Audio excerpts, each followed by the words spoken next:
감사합니다. 김종혁 집사님이 찬양을 잘하셨지만 옛날에 이 정도까지는 아니었거든요. 또 함께 사는 분이 또 실력자다 보니까 또 팬텀싱어스 나가도 될 것 같은 실력입니다. 모두 하나님께서 영광 받으시고 우리에게도 은혜의 시간이 된 줄로 믿습니다. 서로 이렇게 인사를 나누실까요? 할렐루야. 확실한 신앙 고백으로 당당하게 삽시다.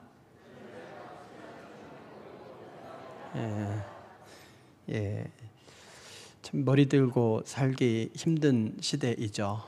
일부 이제 민폐를 끼치고 있는 그런 곳으로 인해서 너 교회 다니냐?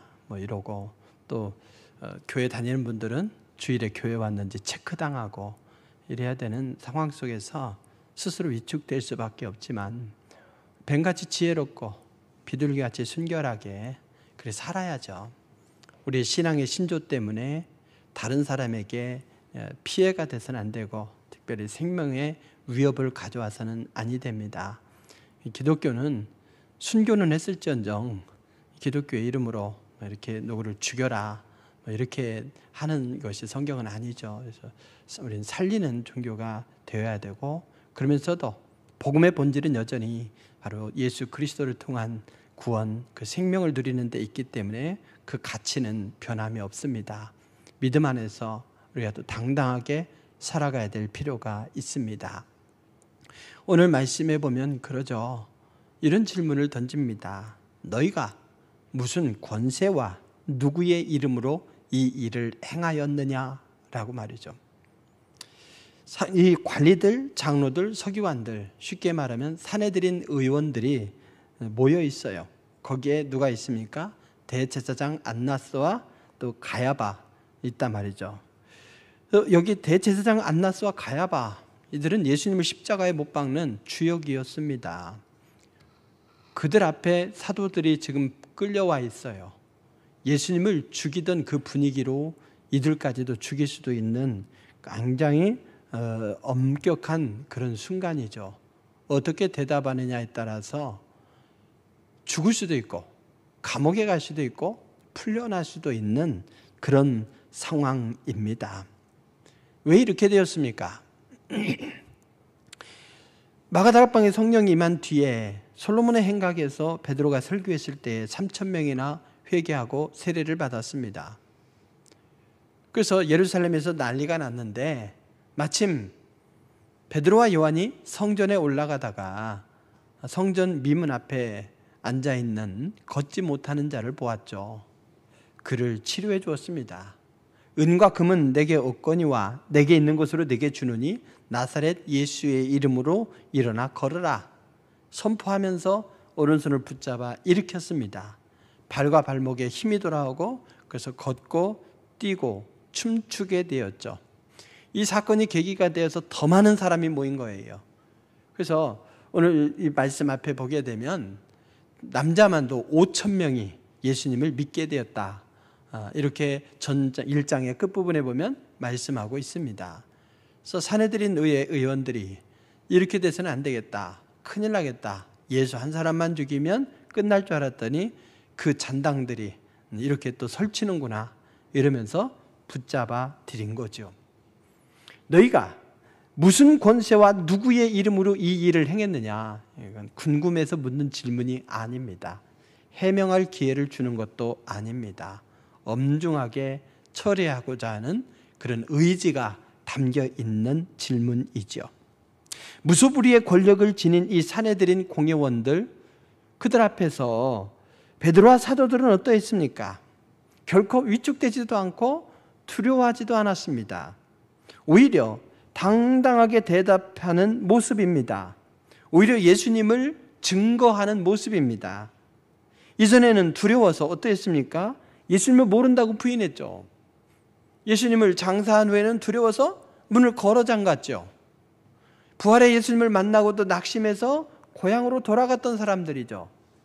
그런데 그 모습을 전혀 찾아볼 수가 없습니다.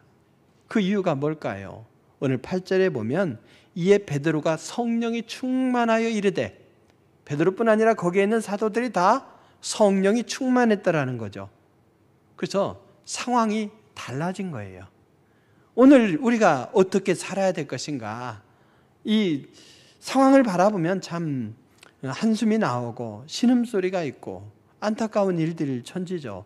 낙심해서 자포자기하고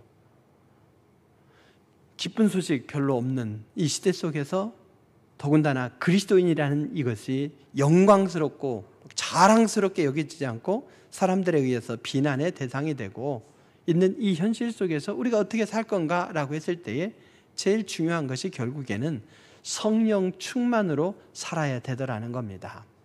성령 충만하게 되면 다른 모든 문제들이 하나하나 풀려나가게 됩니다. 특별히 성령 충만하면 어떻게 되는가 이거죠. 여러분, 예수님께서 성령님을 약속해 주셨잖아요. 그래서 그 성령님이 약속한 대로 이 땅에 오셨어요. 예수님께서 이렇게 말씀하셨습니다. 내가 아버지께 구하겠으니 그가 또 다른 보혜사를 너희에게 주사 영원토록 너희와 함께 있게 하리라 라고요. 또 다른 보혜사를 보내주시겠다고 아버지께 청하겠대요. 그러나 아버지께서 보내주실 것이다. 그가 또 다른 보혜사다 이거예요. 그러면 원래 보혜사가 있죠. 누굽니까? 예수님. 예수님이신데 예수님께서 진짜 십자가에 달려 돌아가실 거예요. 그것을 예고하고 있는 거죠. 그러면서 내가 가는 것이 너희에게는 유익이다. 왜? 또 다른 보혜사, 곧 돕기 위해 함께 있도록 부름받은 자로서 성령님께서 오셔서 너희를 도와주실 것이다. 그 일을 언제까지? 영원토록 수행해 주실 것이다.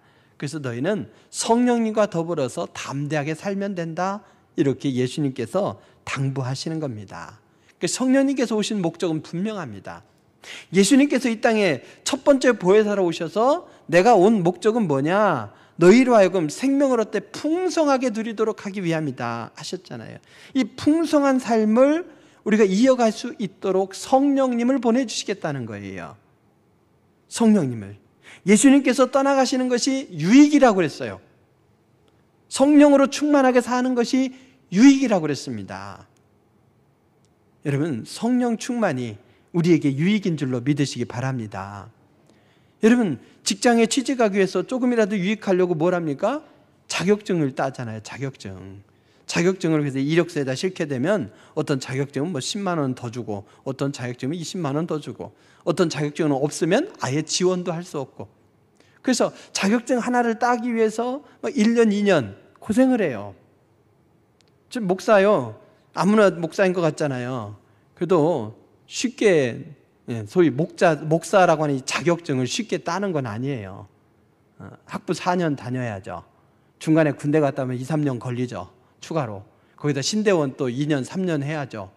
그리고 그 다음에 바로 주느냐? 졸업하고도 인턴 또 과정을 또 2년 해야 되는데 2년이 중간부터 중간에 끝나니까 사실상 3년 걸려요.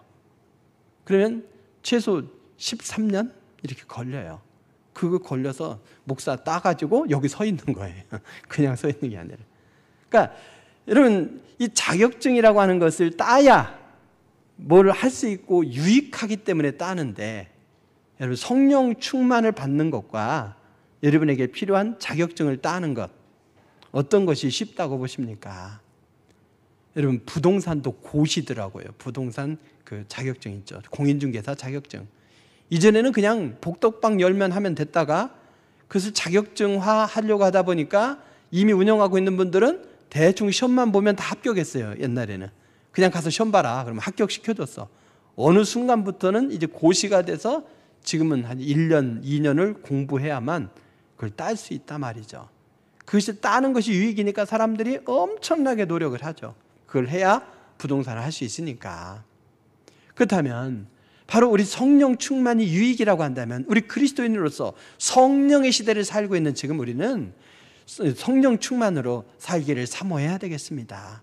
다른 어떤 자격증을 따는 심정으로 성령 충만을 사모하는 여러분 되시기 바랍니다. 오늘 이 제자들, 사도들을 보십시오. 이들은요, 성령 충만을 받으니까 엄청난 이득이에요. 이전 같았으면 벌벌 두려워 떨어야 될 이들이 종교적인 그런 어떤 지도자이자 정치적인 지도자로서 생사여탈권을 쥐고 있는 이 사내들인 의회 의원들 앞에서 당당한 거예요.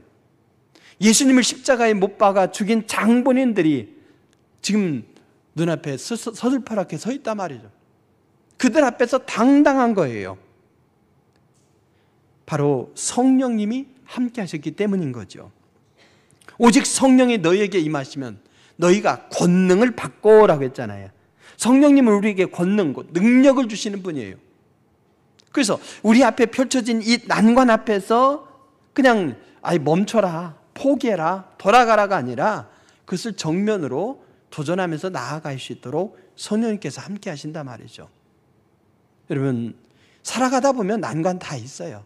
간단해 보이는 문제도 접근해 보면 또 문제들이 있어요.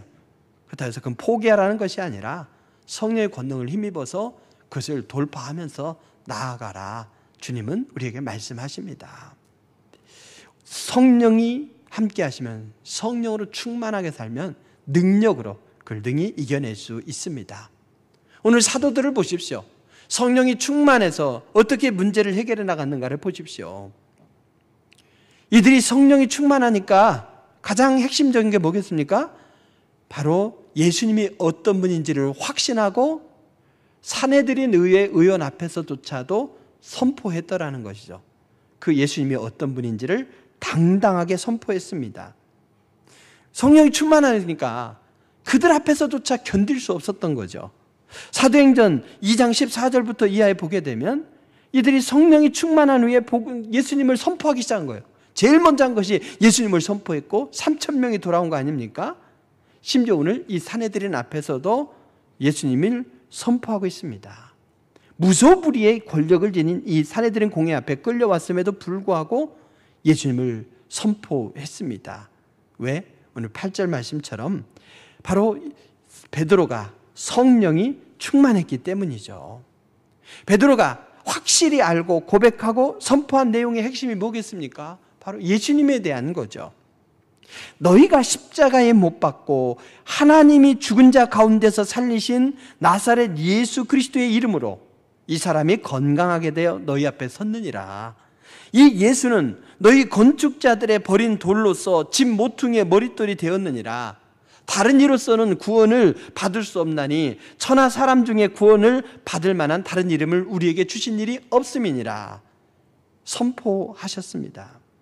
여러분, 이 말씀을 보면 베드로가 먼저 뭐라고 말합니까? 너희가 십자가에 못 박은 예수, 이렇게 얘기하죠. 십자가에 못 박아 죽였다.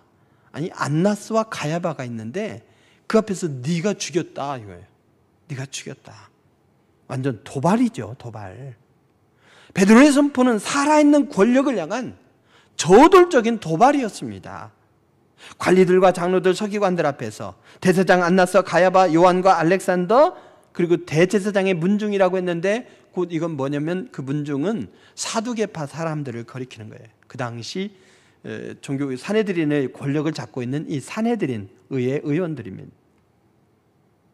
이들이 있는 가운데서 너희가 십자가에 못 박은 예수라고 이야기합니다. 그들이 예수님을 십자가에 못 박을 때 어떻게 했습니까? 자기들끼리 주고받으면서 하는 재판에서는 신성모독죄로, 그러나 그들이 형을 내릴 수는 있어도 사형권은 없기 때문에 죽이는 걸 목표로 하려니 빌라도에게 와야 되잖아요. 근데 신성모독죄라고 얘기하면 너네끼리 해결해, 이렇게 돼요. 죽일 수가 없어요. 그래서 빌라도 앞에 와서는 뭐라고 말합니까? 바로 자칭 유대인의 왕이라고 한다 해서 반역죄로, 그래서 로마 제국에 대항하는 자다 이렇게 얘기하는 거예요. 그래서 자기들이 유리한 대로 죽이는 목표를 정해놓고 제목을 뒤집어 씌우는 거예요. 공소를 유지하려면 공소장에 이 제목이 일치해야 되죠. 근데 이 상황에서는 신성모독죄, 이 상황에서는 반역죄, 이러면서 유리한 대로 십자가형으로 몰아갔어요. 결국에는 빌라도가 죽인 것이 아니라 이들이 죽였던 것이죠. 이것을 당당하게 지적하는 거예요. 너희가 정말 파리 목숨처럼 그냥 그 건축 현장에서 쓸모없는 그런 돌처럼 너희는 쉽게 버려버렸다 이거예요. 그런데 어떻게 했습니까? 베드로가 또 다시 선포하는 내용은 뭐냐? 그 예수를 하나님이 다시 살리셨다 이거죠. 하나님께서 다시 살리셨다. 예수님 필요 없다고 그들은 버렸지만, 사람들은 거추장스럽다고 외면했지만, 끝내 예수님을 죽였지만 하나님께서는 그 예수님을 살리셨습니다. 그래서 부활의 첫 열매가 되시고, 잠자는 자들의 첫 열매가 되시고, 우리의 부활의 소망이 되게 하시고, 우리의 구원의 이름이 되게 하셨던 것이죠. 엄청난 선포입니다. 여기서 그치지 않고 그 예수님을 누구라고 하느냐? 머릿돌이 되신 예수님, 이렇게 얘기합니다. 머릿돌이 되셨느니라. 즉 무슨 말이냐? 돌이 있어요. 그래서 차로 이렇게 돌을 부어 놓으면 그 돌을 다루는 사람들이 돌을 가지고 기가 막히게 만들죠. 조각가는 조각을 하겠죠. 근데 축대를 쌓는 사람들은 어때요? 축대를 쌓는데 아무나 쌓는 게 아니에요. 축대를 쌓을 때 보면 그 전문가가 쌓아야 튼튼하기도 하고 외관이 예뻐요. 거기에 뭐 중간중간 꽃도 심기도 하고 하잖아요. 제가 돌이 있어서 정원에다가 이렇게 놔뒀어요.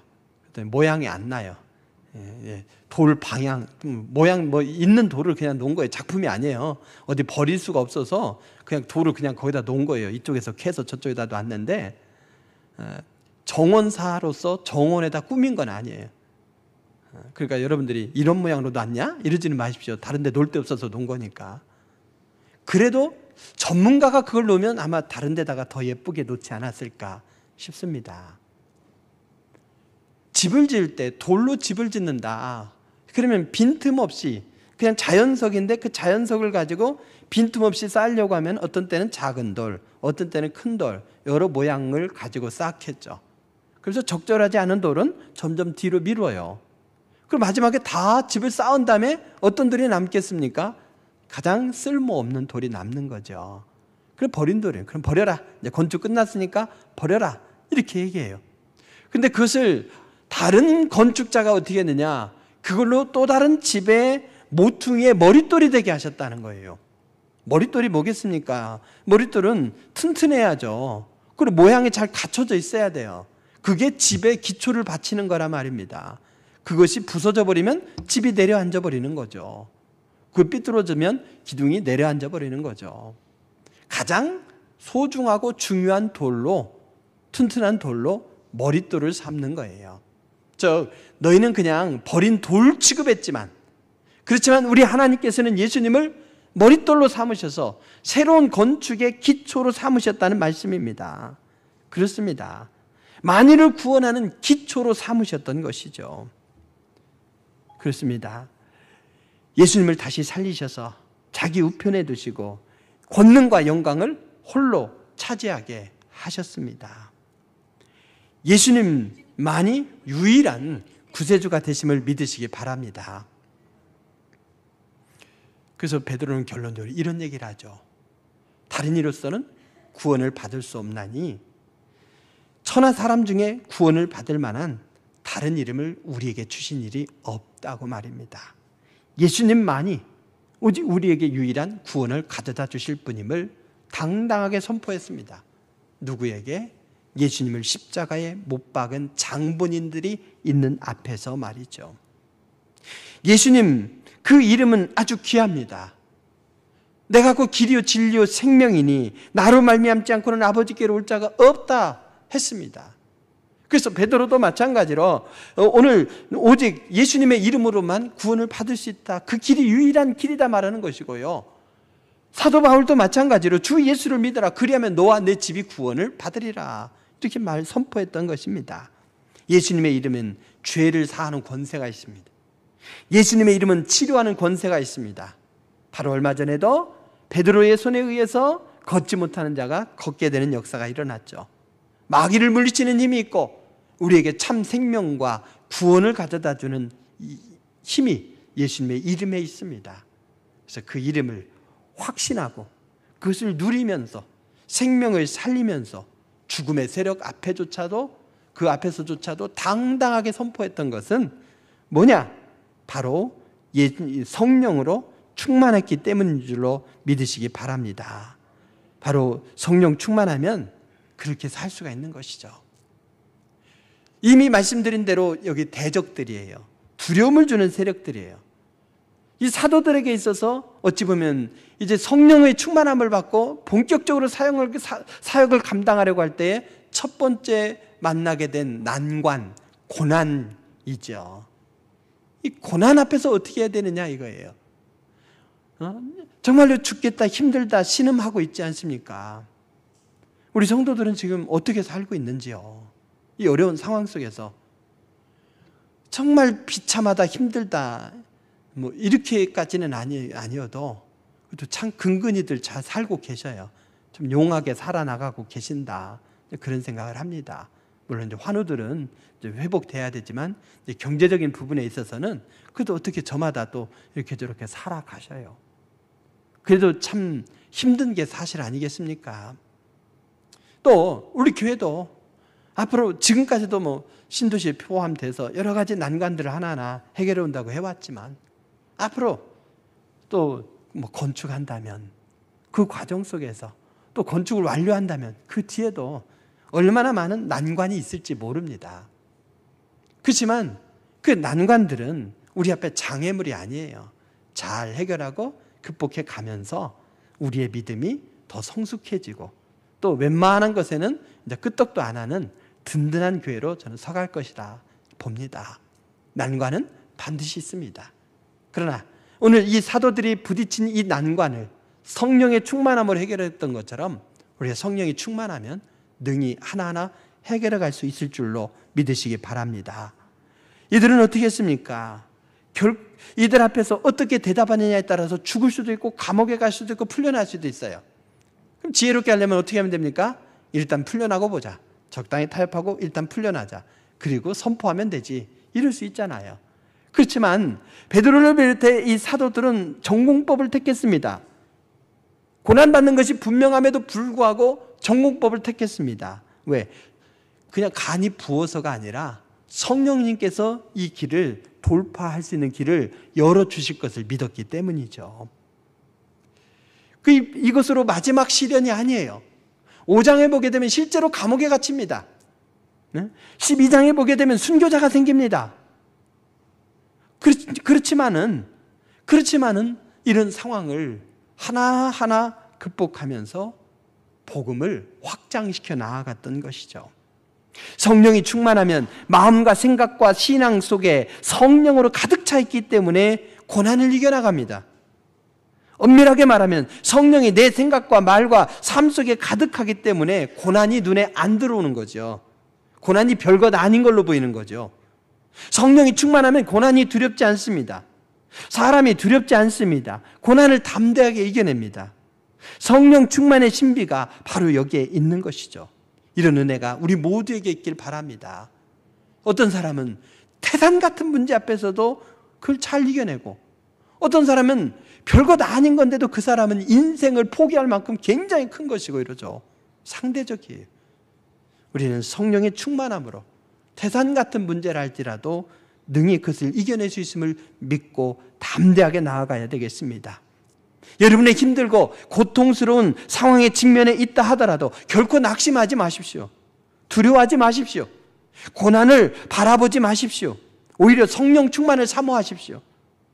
여러분의 마음에 성령으로 가득 채우십시오. 고난을 바라보면 절망과 낙심이지만 성령 충만을 사모하면 거기에 이김과 승리가 있습니다. 고난으로 채우면 근심이 충만해져요. 성령으로 채우면 기쁨이 충만해집니다. 여러분 담대하게 나아갈 수 있길 바랍니다. 그래서 이 사도 바울, 베드로는 또 다른 사도들은 어떻습니까? 이 고난의 상황을 이겨내면서 당당하게 사역을 이어 나갔습니다. 예수님의 제자들을 보면 복음서의 모습과 사도행전의 모습이 달라요. 같은 제자들인데 달라요. 복음서의 제자들은 어떻습니까? 두려움이 있어요. 예수님의 가르침을 이해하지 못합니다. 배반합니다. 도망갑니다. 근데 오늘 말씀해 보십시오. 이 사도행전의 제자들은 사내들인 앞에서도 당당합니다. 자신이 확신하는 바 예수님에 대해서 당당하게 선포합니다. 전혀 두려워하지 않습니다. 고난을 정면으로 돌파합니다. 그러면서 사역을 이어가고 있죠. 어떻게 이 일이 가능하냐 말이죠. 바로 베드로가 이렇게 선포하지 않습니까? 너희가 십자가에 못 박아 죽인 그 예수 하나님이 살리셨고 모퉁이 돌로 삼으셨다. 구원받을 만한 유일한 이름이 바로 예수 그리스도다. 이렇게 선포할 때 베드로의 목소리가 어떨까요? 조그만 소리일까요? 두려움의 소리일까요? 아니죠. 재판정 그걸 막 쩌렁쩌렁 울리게 당당하게 외치는 소리가 아니었겠습니까? 이 분위기로 보아서 알 수 있죠. 13절에 보게 되면 그 사내들인 공회 의원들이 깜짝 놀래요. 학문이 없는 범인, 배운 것이 없는, 그래서 말빨도 없는 사람인 줄 알았는데 너무나 당당하게 말하는 것을 보고 깜짝 놀랐다고 말하고 있어요. 배운 거 없죠. 없는 학식이 어디 생깁니까? 성령이 충만하니까 막힘이 없이 장애물을 뚫고 사역을 이어갔던 것입니다. 사랑하는 성도 여러분, 성령 충만한 사람의 특징은 지칠 줄 모른다는 거예요. 성령 충만한 사람들은 어떤 일이든지 힘있고 능력 있게 사역을 감당할 수 있습니다. 아무리 사소해 보이는 사역도요, 성령이 아니고는 감당할 수 없습니다. 막중한 사역이야말로 성령이 아니고는 감당할 수 없죠. 성령 충만하지 아니하면 담대함은 어디로 사라지고 염려와 근심이 앞섭니다. 하나님께서 기회를 주셔도 앞으로 나아가지 못하고 머뭇거리죠. 성령 충만이 해결책입니다.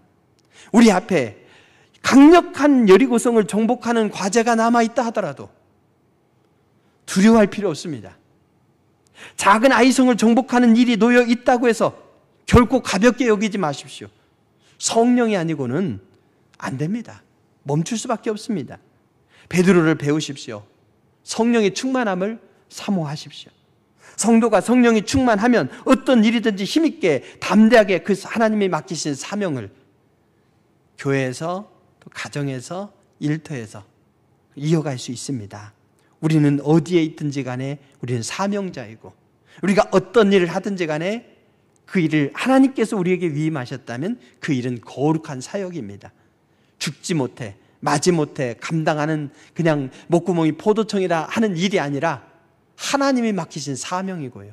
그래서 성령이 충만할 때에 여러분이 각자 삶의 자리에서 해가는 그 일 또한 아름다운 그런 사명이 될 줄로 믿습니다.